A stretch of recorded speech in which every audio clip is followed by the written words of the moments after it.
Bienvenue dans l'émission Tout en couleur, un programme de divertissement, de partage, de savoir et surtout de belles rencontres. Au sommaire aujourd'hui, on commencera par la santé. Le professeur Akzadi Raja, chirurgienne, cancérologue et présidente de l'association marocaine de lutte contre le cancer du sein, nous parlera de l'importance de la prévention du cancer, surtout pendant cette période octobre rose. Pour la culture, nous serons donc avec notre invité Jamil Rahmani, médecin et écrivain, auteur de 5 romans. Il viendra nous parler de son livre Les contes berbères de mon grand-père de Orience Éditions. Et dans l'instant coaching, Fawzi Skali, président du Festival de Fès de la culture soufie, nous parlera du soufisme, tout un programme rien que pour vous. Je suis avec notre invité, monsieur Jamil Rahmani. J'espère que vous allez bien, merci en tout cas d'être venu. Merci à vous de m'avoir invité. Et je vais vous faire participer à cette émission Tout en couleur, parce qu'il y a différentes rubriques. Et donc, passer maintenant à la rubrique santé et bien-être pour parler d'Octobre Rose. Eh bien oui, docteur Jamil. C'est très important, oui. Bien sûr. La prévention, c'est un cancer qui tue beaucoup encore, malheureusement. Exactement. D'où cette période d'Octobre Rose, période de prévention importante pour le dépistage du cancer du sein. Et donc pour cela, nous avons la chance d'avoir le professeur Akzadi Raja, chirurgien cancérologue du Maroc et présidente de l'association marocaine de lutte contre le cancer du sein, qui nous en parle. On regarde ensemble.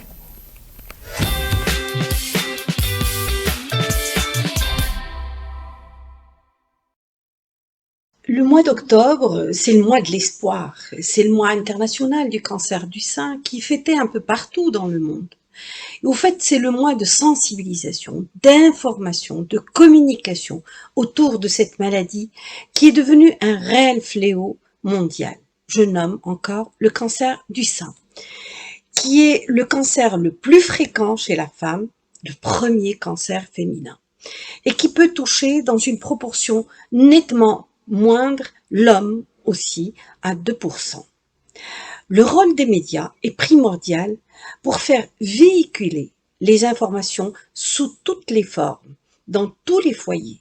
Effectivement, on remarque une fréquence qui s'élève de plus en plus et qui peut atteindre de plus en plus les femmes jeunes. Du coup, ça souligne l'intérêt majeur de la prévention, qui aurait un double avantage, non seulement d'essayer de diminuer le nombre des cas par une hygiène de vie recommandée, mais surtout pouvoir en diminuer la gravité en détectant ce mal tôt. Si par ailleurs on ne connaît pas les raisons exactes de la survenue de ce cancer, on sait mieux le soigner. Alors les causes sont plutôt probabilistes. Il y a des seins dits à haut risque, glandulaires, fibrokystiques. La notion d'hérédité est là dans pratiquement 7% des cas. La prise d'hormones de manière anarchique et non contrôlée, sous surveillance médicale, peut être incriminée. L'obésité a été un des facteurs. Et puis il y a le stress qui a été incriminé et étudié par la neuroscience. La prévention se fait à 2 niveaux. Premièrement, le premier, primaire, par le choix d'un style de vie sain, à savoir du mouvement ou du sport au moins 30 minutes par jour, une alimentation basée sur des légumes, des fruits, des poissons, évitant les aliments transformés, colorés, et puis éviter le stress, la prise d'hormones prolongée sans surveillance médicale. La prévention secondaire, il s'agit plutôt du côté de faire individuellement une autopalpation régulièrement après chaque fin de cycle et bien connaître son corps, ce qui permettra dans pratiquement plus de 70% des cas de détecter une éventuelle anomalie. De l'autre côté, faire la détection clinique par le médecin spécialisé et radiologique par classiquement ce qu'on appelle la mammographie chaque 2 à 3 années, c'est fonction de la qualité du sein. Parfois, la surveillance peut être encore plus rapprochée chaque année, parfois même chaque 6 mois, fonction de la nature du sein et de la notion d'hérédité. En tout cas, le dépistage radiologique permet de détecter des tumeurs qui peuvent être moins de 1 centimètre, alors guérissables. On peut avoir recours à l'échographie pour aider la mammographie. On peut, dans certains cas, avoir recours à l'IRM, surtout pour les seins dits très denses. Les signes de découverte ou les signes, la symptomatologie, ça peut être carrément de manière fortuite, lors d'un dépistage ou lors d'un examen systématique pour autre chose, ou alors à l'occasion d'une symptomatologie que rapporte la femme. Elle peut sentir un nodule ou un endurcissement dans le sein, un écoulement qui est anormal, pas du lait, pas blanchâtre, mais plutôt brun ou rougeâtre, ou alors le changement de la forme du sein qui peut devenir bosselé, ou alors au changement de la qualité de la peau qui devient, on le dit, en peau d'orange. Le diagnostic se fait par la biopsie, par ce que l'on appelle le trocat, ce qui permet de définir le statut de la tumeur et surtout son profil biologique.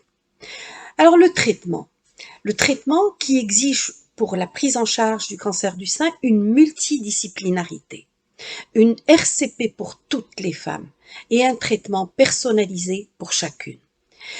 Les 4 piliers du traitement sont l'hormonothérapie, ce petit comprimé que l'on prend pendant au moins 5 années, la radiothérapie, c'est ces séances quotidiennes complémentaires à la chirurgie pendant pratiquement 1 mois, la chimiothérapie qui peut être faite avant ou après la chirurgie selon plusieurs paramètres étudiés auparavant et qui se fait par des molécules de plus en plus spécifiques, de plus en plus efficaces et ciblées.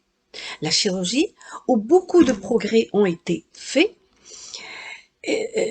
la chirurgie, à la fois la chirurgie du sein et la chirurgie du creux axillaire, la chirurgie du sein avec la possibilité d'amputation de tout le sein sur la base de critères précis et possibilité de reconstruction soit tout de suite, soit en secondaire, par des prothèses ou par des lambeaux.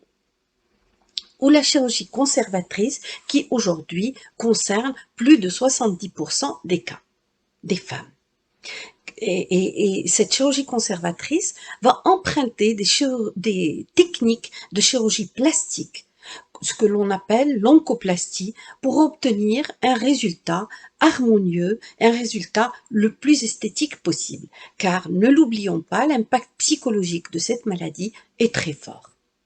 À côté de la chirurgie du sein, il y a la chirurgie du creux axillaire, classiquement appelée curage axillaire, mais détrônée aujourd'hui au profit de ce que l'on appelle le sentinelle, qui permet de faire l'exérèse que des ganglions malades et préserver par ailleurs la fonction du membre. Il est certain que l'on a vécu ces 30 dernières années et on vit encore une évolution accélérée, voire une révolution du traitement du cancer du sein, avec beaucoup de dogmes qui peuvent tomber, car on fait bouger les lignes des thérapeutiques avec une désescalade, mais sans pour autant présenter un risque.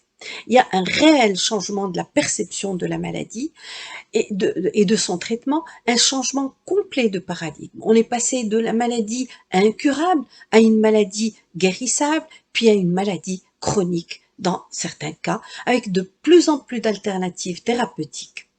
Et où le résultat cosmétique, fonctionnel, où l'image corporelle devient un critère décisionnel majeur.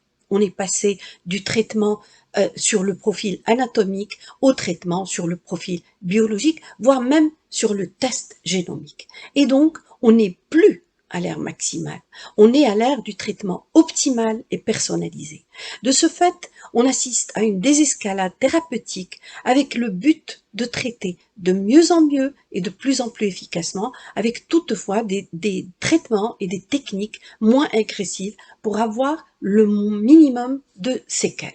Des escalades, certes, mais se profile une espèce d'escalade, celle qui arrivera avec la chirurgie préventive, avec le phénomène Angelina Jolie.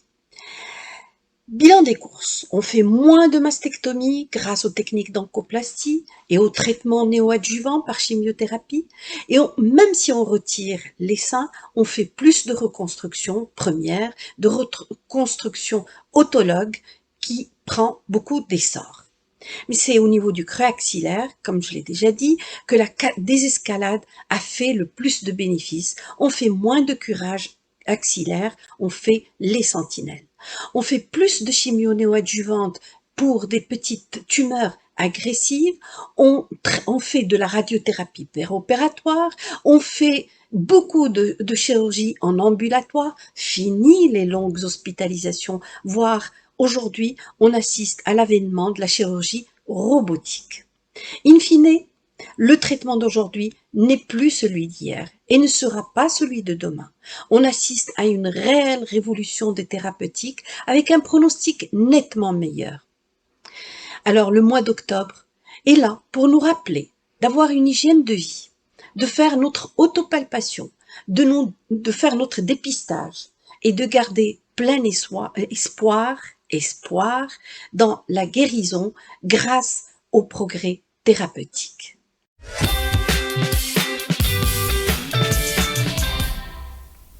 On remercie vraiment le docteur Agzadi Raja pour toutes ces explications et surtout pour sa présence parce qu'elle a un emploi du temps chargé, mais elle a tenu justement à participer à l'émission Tout en couleur.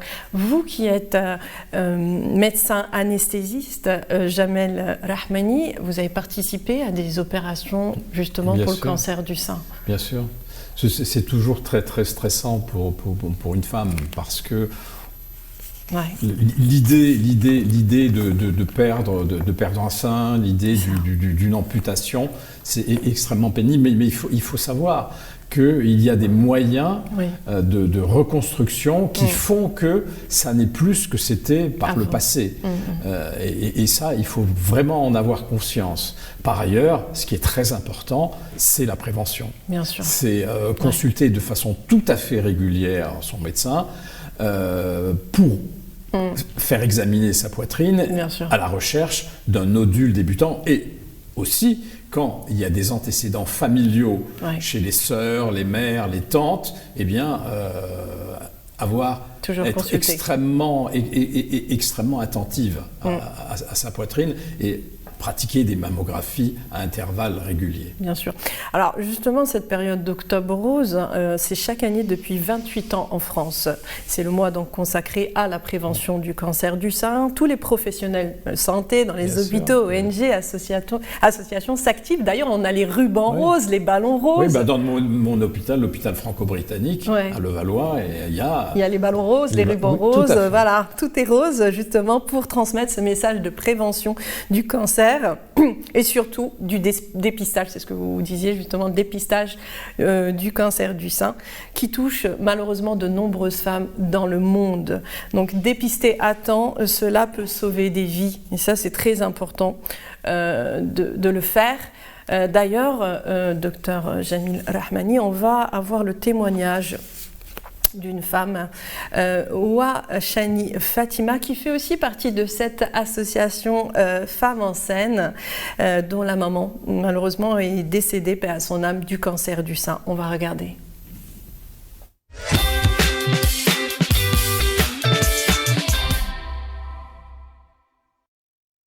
Salam alaikum. Pour Octobre Rose et pour rendre hommage à toutes les femmes malades du cancer du sein, je tenais à témoigner de mon expérience. Cette nuit du 16 février 2000, quand on me réveilla pour m'annoncer que ma mère s'était éteinte dans son lit, au Maroc, à peine 10 jours après son départ, qu'on devait, mes frères et moi, prendre l'avion le matin même pour assister à sa dernière sortie, rejoindre sa dernière demeure. J'ai cru être en train de faire un cauchemar. Et pourtant c'était bien réel. Ma mère, 59 ans, 5 enfants, venait de succomber à son cancer du sein, généralisé, qui l'a foudroyée en à peine un an. Il s'agissait d'un cancer à évolution rapide, m'avait-on dit à l'époque. En effet, en 1 an, c'était terminé. Tout naturellement, j'ai accompagné ma mère dans ses rendez-vous médicaux, ses chimios, ses séances de radiothérapie et lors de son ablation du sein. Mais cette période tellement douloureuse a complètement été effacée de ma mémoire. Je ne me souviens d'aucun élément médical. Le seul facteur de risque dont je me souviens, c'est qu'elle prenait de la progestérone en gel qu'elle appliquait sur les cuisses pour calmer les effets de la ménopause. Et moi, je dirais que le plus dangereux facteur de risque est celui de l'ignorance. Celui, en effet, de ne pas savoir qu'il y a des signes à ne pas négliger. Savoir aussi qu'il y a des rendez-vous à ne pas repousser. Nous avons la chance d'être dans l'ère de l'information. Alors informons et sensibilisons nos sœurs, nos mères, nos cousines au pays aussi. Tout simplement parce que la femme est le pilier de nos familles et parce que nous les aimons. Merci.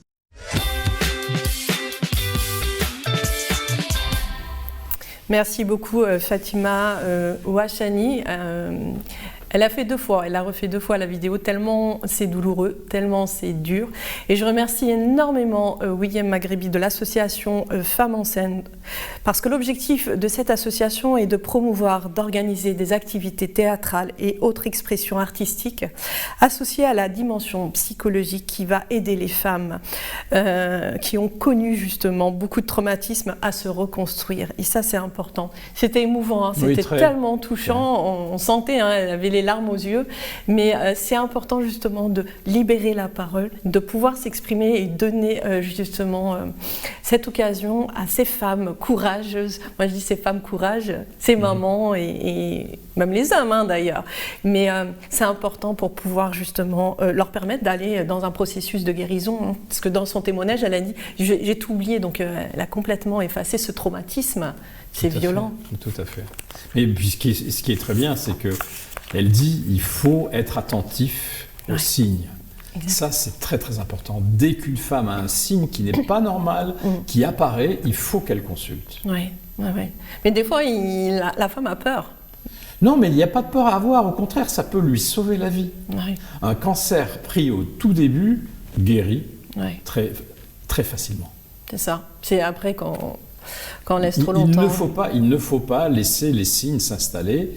Je vous dis, le professeur l'a très bien dit, hein, un écoulement, une peau cartonnée, une petite masse qu'on sent à la palpation, il faut consulter immédiatement. C'est important justement. Merci docteur Jamil Rahmani. Et bien justement, là on veut votre casquette d'écrivain. Donc on va passer à la culture avec donc notre invité, le docteur Jamil Rahmani, hein, auteur de, il m'a dit, c'est pas 5 romans, c'est 6 romans. 6 romans, oui. Voilà. 6 romans, écrits en compagnie de Michel Canesi, un collègue médecin. Alors à l'origine, c'était un sujet médical, c'était l'émergence du sida à Paris dans les années 80. D'accord. Et ça a donné le syndrome de Lazare qui a été mis en scène au cinéma par André Téchiné. Alors, c'est vrai que vous deux, vous aimez l'écriture ou c'est une passion pour vous deux ?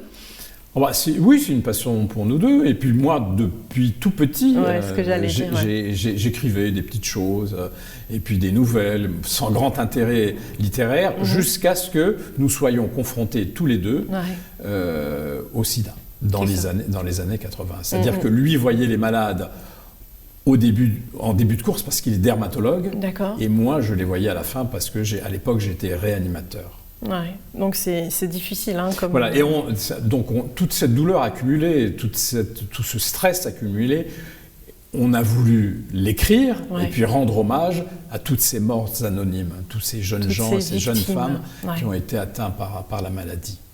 Alors, c'est vrai qu'aujourd'hui, on va parler spécialement de votre dernier roman, enfin dernier livre, Les Contes berbères de mon grand-père.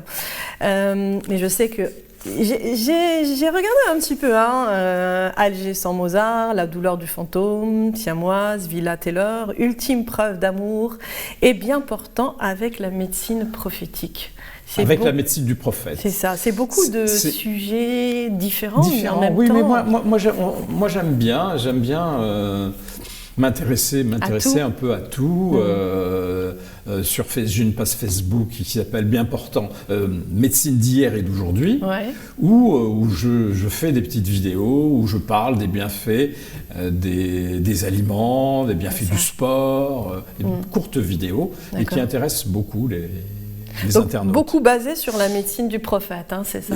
Oui, c'est beaucoup basé sur la médecine du prophète. Alors cette médecine du prophète, Isabelle Baudis, qui est la responsable d'une maison d'édition qui s'appelle Orient Édition, m'a apporté un jour un livre d'Es-Suyuti, un grand savant du XVe siècle, un médecin du Caire, qui a compilé toute la connaissance que l'on avait de la médecine à l'époque. C'est-à-dire qu'il a été chercher dans le Coran les conseils médicaux, dans les hadiths, et il a fait un livre qui s'appelle Tib Nabawi, la médecine du prophète, et elle m'a donné ça à lire. Moi, c'est pas mon truc, les essais, et je lui avais dit, écoute, je crois pas, j'ai pas très envie de faire ça, et puis j'ai lu. Et je me suis rendu compte à quel point, puisque je suis musulman, je suis algérien, et à quel point l'islam avait imprégné mon enfance et ma vie. Parce que, par exemple, ma grand-mère, comme la vôtre, je suppose, disait il ne faut surtout pas boire à la bouteille. Oui, c'est vrai. Parce que si tu bois à la bouteille ou si tu bois au robinet, eh bien, tu risques telle ou telle pathologie, d'avoir une sangsue qui était caché dans la bouteille ou caché dans le robinet et qui va s'accrocher à ta gorge. Eh bien ça, c'est le prophète qui l'a dit. Et ça, je ne le savais pas. Et plein de choses comme ça, comme par exemple, quand vous vous coupez les ongles, quand vous vous coupez les cheveux, il ne faut surtout pas les laisser traîner. Oui, c'est vrai, il y a beaucoup de conseils. Tout ça, ça vient de l'islam. C'est énorme, tous les conseils qu'il y a, comme les associations à ne pas faire au niveau du lait, la viande, le lait, le poisson, l'oignon et l'ail qu'on fait souvent d'ailleurs. Tout ça en prévention pour éviter justement les pathologies, les maladies. Et alors, ce qui est extraordinaire, c'est que tous ces conseils sont des conseils qui sont donnés maintenant par la médecine moderne. Par exemple, manger, bouger, ce sont des concepts qui ont été édictés par le prophète. Paix et bénédiction sur lui. C'est vrai. Au 7e siècle. Il y a tellement, on revient justement à la source. Aujourd'hui, nous revenons à la source et à ces très bons conseils. Et donc déjà, depuis les Grecs, depuis les Romains, on savait que l'estomac, c'est l'antre des maladies. C'est par là que rentrent les maladies. C'est-à-dire que si on mange trop, eh bien on va avoir des maladies telles que le diabète, telles que l'athérosclérose, telles que l'hypertension. Si on mange des choses qui sont avariées, eh bien on va avoir des gastro-entérites, etc. Et ça, c'est dit noir sur blanc dans la médecine du prophète, le livre d'Es-Suyuti que j'ai repris donc dans le Bien portant avec la médecine du prophète. D'ailleurs, même au niveau d'Hippocrate, a dit aussi justement ton ventre. Ah oui, tout à fait. C'est Hippocrate qui l'a dit. Bien sûr, Hippocrate aussi l'a dit. C'est Hippocrate. Ton aliment est ton meilleur médiement, prendre conscience de ça, conscientiser tout ça, et s'imprégner justement de toute cette médecine prophétique. Et il faut savoir que même la médecine prophétique, le prophète de l'islam, paix et bénédiction sur lui, allait voir aussi les autres. C'est-à-dire, il allait voir aussi, par exemple, toute la prévention au niveau de la communauté juive, parce qu'eux aussi n'associaient pas justement le poisson et le lait. Et c'est énorme. Et là, même dans ça, on voit à quel point il était dans l'ouverture. Oui, dans l'empathie. Dans l'empathie. Oui, tout à fait. Et justement, pour parler d'empathie, je vais justement sur les contes berbères de mon grand-père. Donc c'était recueilli par Slimane Rahmani. Oui, Slimane Rahmani était mon grand-père et donc il a recueilli ses contes dans la première moitié du XXe siècle. D'accord. Et donc ces contes sont extrêmement intéressants parce que ça nous donne la vie de nos ancêtres en Afrique du Nord et notamment en Kabylie, une vie très dure, une vie de gens pauvres. Et il raconte des histoires qui se disaient au coin du feu, la nuit, ou dans les cafés, racontés par des conteurs. C'est ça. Mais c'est des belles histoires parce qu'en fait, ces contes sont remplis de morale et de sujets d'actualité. C'est-à-dire que les histoires dedans, ça peut arriver à n'importe qui. Et c'est ça qui est extraordinaire. Et ce que j'aime beaucoup chez vous, parce que je me suis intéressée à votre profil, c'est que vous êtes dans la tolérance, dans cette ouverture vers les autres cultures, vers le dialogue justement avec les hommes. Et ça, c'est important. Et votre livre, là, Les contes berbères, je me suis régalée. Et d'ailleurs, vous pouvez... Regardez, rien que la couverture, les dessins sont extraordinaires. Ce sont des dessins de Mélodie Ojabre. Voilà. Et c'est vraiment chaque conte, eh bien vous avez des illustrations qui sont magnifiques. Oui, vraiment, exactement. Elle a beaucoup de talent. Là, on peut regarder justement, c'est très beau. Voilà. Il y a tellement de belles illustrations. Avec des sujets différents. Et c'est vrai que... C'est un bel objet. Ils sont très beaux. Ils sont très beaux, vos contes. Ouais. C'est vrai que moi, il y en a un particulièrement qui m'a touchée. Bon, ils m'ont tous touchée, mais surtout l'ingratitude. Oh, l'ingratitude. Et dans ce texte, je vais lire un petit passage, si vous me le permettez. Avec plaisir. Il était une fois un cultivateur qui vivait heureux avec sa femme et ses 2 filles. Il possédait une maison, du bétail et des terres qu'il cultivait avec soin. Celle-ci le nourrissait suffisamment. Cette vie paisible aurait pu durer longtemps, mais un jour, un intrus s'immisça. Un jeune homme épuisé par la fatigue et la faim vint frapper à la porte du fellah, demandant l'hospitalité pour la nuit. Elle fut accordée sans méfiance, obéissant ainsi à la loi de Dieu qui recommande aide et assistance aux malheureux, et à toute personne de passage sans logis. Le lendemain, l'inconnu demanda à son hôte de l'embaucher comme domestique. Il était sans famille, sans ressources, et son plus cher désir était de travailler même gratuitement, pourvu qu'il ait le gîte et le couvert assurés. Pris de pitié, le cultivateur l'accepta provisoirement à son service. Le jeune homme, Cassie, travailla de bon cœur à la satisfaction de tous. Bien plus tard, pour récompenser son serviteur et se l'attacher définitivement, le maître de maison lui donna la main de sa fille aînée. Des cas analogues se sont produits dans certains foyers. Dès ce jour, Cassie fut considéré comme un fils et non plus comme un domestique. Hélas, Cassie, oubliant les bienfaits de sa belle famille, ne tarda pas à être hanté par des idées subversives.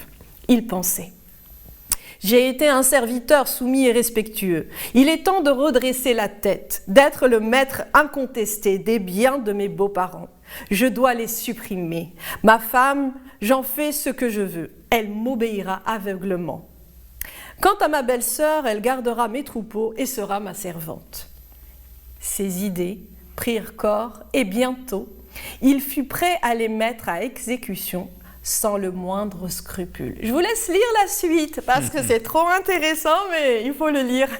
Et c'est vrai que cette histoire, je ne lirai pas la suite, mais cette histoire peut arriver à n'importe qui. Bien sûr. Et ces contes que l'on a racontés aux enfants, donc, étaient destinés à les éveiller, à les mettre en garde contre les dangers de la vie. C'est ça. Exactement. Et il y en a beaucoup des dangers de la vie, malheureusement. Bien sûr. Surtout aujourd'hui. Donc c'est vrai que c'est important de d'écrire, et puis c'est un hommage à votre grand-père surtout. Absolument. Ça, c'est important. Mon grand-père, c'était un homme de lettres, et en plus, c'était une parfaite illustration de l'Algérien cultivé, lettré, c'est-à-dire qu'il possédait les 4 langues du pays parfaitement. Ouais. Il possédait le darija, l'arabe improprement appelé dialectal, qui est une langue à part entière. Il possédait la langue berbère, le kabyle de sa région, et il s'était intéressé aux autres parler berbère de l'Algérie, et le berbère est aussi, le tamazight, est une langue à part entière. Il parlait aussi le français, la langue de la colonisation, et il parlait l'arabe littéraire, l'arabe de la religion. C'est extraordinaire, c'est très beau. Et donc, Et c'était un homme qui était extrêmement pieux. Ouais. Il était hajj, il avait été à la Mecque, mais d'une tolérance extraordinaire. donc vous avez hérité de lui alors? Oui, Hein? un peu. J'aurais aimé hériter de lui les langues qu'il parlait, parce que malheureusement, Ouais. je suis pas aussi, je sais oui, pas aussi bien les parler mais que après, lui. c'est chacun son domaine. On Ouais. apporte tous. Regardez, vous êtes un médecin, anesthésiste, écrivain. Vous avez tellement de casquettes et vous apportez tellement d'ouverture, tellement de bonheur aussi aux gens. Vous voyez ce que je veux dire? J'espère. Je pense qu'on a chacun notre mission de vie sur Terre. Nous sommes tous là pour une raison et chacun a un but, chacun a une mission d'être utile pour les autres. Et je pense que déjà vous apportez énormément. Vous voyez? Écoutez, Et vous j'espère. transmettez. Et vous transmettez. Oui, ça, je transmets ça. Je suis très content d'avoir pu le faire parce que ces contes étaient à l'abandon, entre guillemets, ont été à l'abandon pendant près de 60 ans. Bien sûr. Il devait être publié en 1962, mais il y a eu l'indépendance algérienne, Ouais. des problèmes vis-à-vis de la langue berbère et de l'héritage berbère, parce que vous savez que dans les années qui ont suivi l'indépendance algérienne, eh bien, il y a eu un mouvement anti-berbère, anti-kabyle, et donc ces contes n'ont pas pu être publiés à ce moment-là. Et donc je suis très content de les avoir fait publier simultanément en Algérie et en France. En Algérie, chez Dalimen Éditions. Eh bien, c'est très beau. Donc, on les trouve où exactement? Bon, on les trouve en librairie, on les trouve notamment à l'Institut du monde arabe, puisque l'illustratrice travaille à la librairie de l'Institut du monde arabe. Donc, si vous allez l'acheter là-bas, vous pourrez demander après Mélodie Diable pour la féliciter de son très beau travail. Sinon, vous le trouvez dans toutes les grandes librairies, sur Fnac, Amazon, Fnac, et puis en librairie. Eh ben, c'est super tout ça. En tout cas, je vous souhaite vraiment beaucoup de réussite, de transmission. Et là, justement, on parle. J'espère, parce que c'est l'âme berbère, c'est l'âme amazigh, c'est l'âme de la Kabylie. Justement, moi, je me suis régalée avec l'âme de la Kabylie. C'est très beau en tout cas. Et puis c'est merveilleux, voilà. On va rester vers l'Orient, on va rester dans cette énergie, cette atmosphère spirituelle. Et là, on va passer justement à cet instant coaching avec Fawzi Skali, président du Festival de Fès de la culture soufie, qui nous parle de soufisme.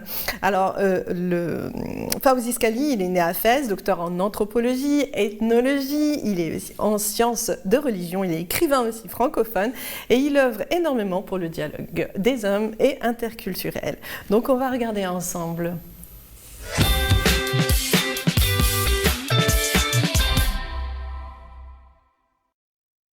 En fait, ce qui est intéressant dans la notion même de culture du soufisme, c'est que ce n'est pas une idéologie, ce n'est pas un système de pensée. On se réfère à des textes. Alors quand je parle de patrimoine, c'est un patrimoine d'une immense richesse. Il y a des traités du soufisme qui sont connus évidemment pour certains dans le monde entier depuis très longtemps, comme le Futuhat al-Makkiya de Cheikh al-Akbar, Ibn al-Arabi, mais il y a aussi toute la somme poétique de Rumi, n'est-ce pas, qui est une des sources de traduction poétique à travers le monde, sans doute la plus féconde et la plus prolixe. Et donc il y a quelque chose, il y a les arts, il y a les musiques qu'on entendra tout à l'heure.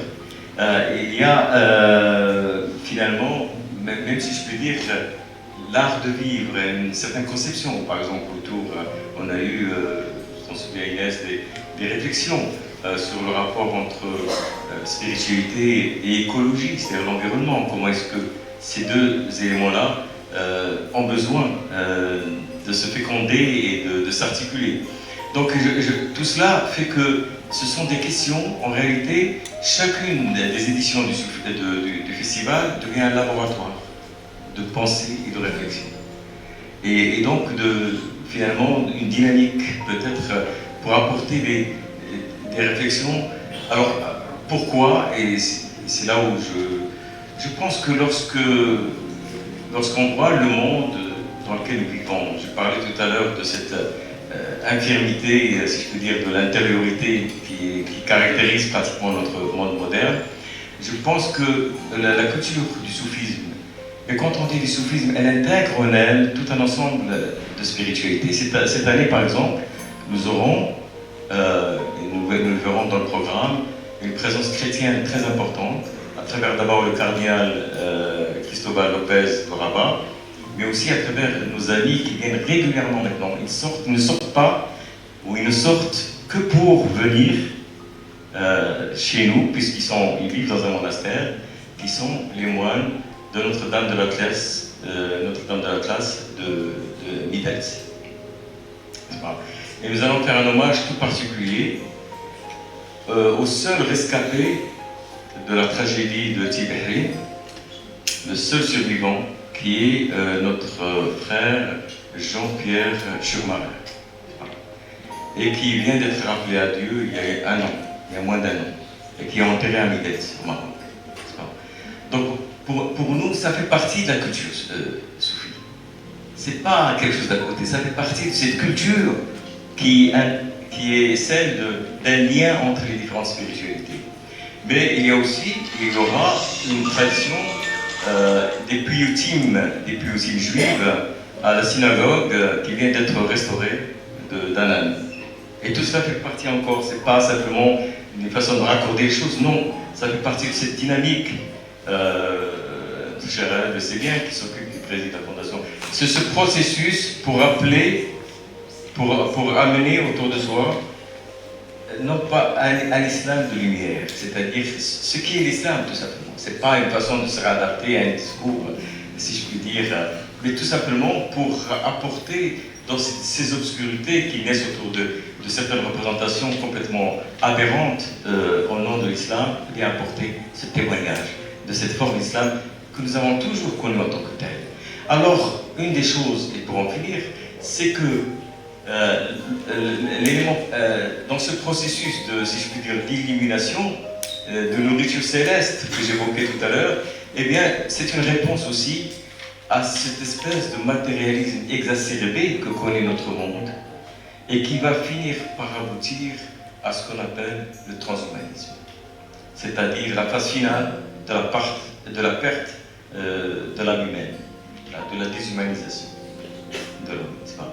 Puisque nous y sommes, c'est pas une fiction, n'est-ce pas? Et la spiritualité, la culture du soufisme prise dans ce sens universel, eh bien, ça peut être un moyen de faire revivre quelque chose d'essentiel, et ça, c'est un travail collectif, d'intelligence collective qui se réinvente sans cesse, qui n'est jamais un système, qui n'est jamais simplement quelque chose de figé, c'est de recréer, eh bien, une autre forme d'humanisme qu'on pourrait appeler, non pas un humanisme qui s'oppose à la spiritualité, qui s'est fait contre la spiritualité comme le premier humanisme que nous avons connu, mais un humanisme spirituel. Voilà ce qui peut être fait. Mais ça doit être fait d'une façon collective. Personne ne peut penser tout ça seul. Je crois que c'est par l'apport des uns et des autres, des philosophes, des scientifiques, des artistes, que l'on peut progressivement, je crois, construire pour l'avenir, laisser émerger progressivement cette forme nouvelle d'humanisme, c'est-à-dire qui prend dans l'humanisme tout ce qu'il a de positif, n'est-ce pas, tous les acquis de l'humanisme, mais qui le réconcilie avec une dimension transcendantale et spirituelle.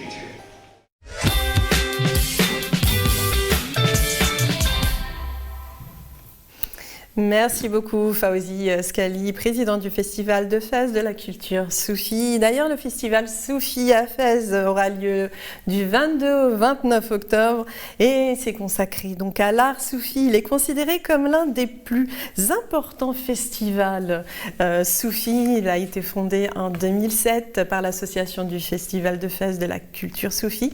Il y aura plusieurs artistes, des peintres, la calligraphie, la littérature, le cinéma, les soirées d'invocation, les conférences, les échanges seront au rendez-vous. Jamil Rahmani, qu'est-ce que vous avez pensé justement de ce passage-là? Je trouve ça excellent. Et il dégage ce que tout soufi dégage, c'est-à-dire l'empathie et puis la spiritualité et l'amour. Puisqu'en fait, le soufisme, c'est l'amour. C'est l'amour de Dieu et c'est l'amour des autres. C'est exactement ça. Et voilà. Donc, ce que M. Skali nous a livrés, Ouais. c'est de l'amour. En fait, je pense que c'est le message le plus important à transmettre à notre humanité, qui est en souffrance. Aujourd'hui, on le voit, de toute façon, de tout temps. Hein. Là, il y a toujours eu des guerres, il y a toujours eu des conflits entre les êtres humains, et on se demande parfois pourquoi. Mais c'est ce qu'il disait, hein, c'est la société matérialiste. Hein. Et ce qui nous manque, c'est cette dimension très importante qui n'est autre que l'amour. Bien sûr, et la tolérance. Oui. Son discours de tolérance et de dialogue avec les différentes religions. Moi, dans toute mon œuvre, c'est ce que j'essaye de mettre en valeur, c'est la tolérance. Vous savez, j'ai été président de l'association des musulmans de Levallois il y a quelques années, et j'étais responsable de la mosquée de Levallois. Ouais. Et pour réunir toutes les communautés, eh bien, j'ai organisé des dîners œcuméniques où j'ai invité les prêtres, voilà. les rabbins de la ville, et c'était très, très, très, très agréable. Mais c'est ce qu'il faut faire de toute façon. En tout cas, merci beaucoup, Jamil Rahmani, de votre présence lumineuse, parce que vous êtes très lumineux, de ce message de paix, d'amour, de tolérance. D'ailleurs, je vous conseille vivement d'acheter ce roman, Les contes berbères de mon grand-père, de Jamil Rahmani, aux éditions Orient Éditions. Donc, lisez pour vos enfants, en famille aussi. Autour d'un petit thé à la menthe, pourquoi pas? Et puis, je vous dis, c'est extrêmement instructif. Voilà. Et puis, ceux qui ont connu les contes au coin du feu, ça vous rappellera votre enfance. Merci beaucoup, merci d'avoir participé à cette émission Tout en couleur. Et je vous dis à très bientôt. Au revoir.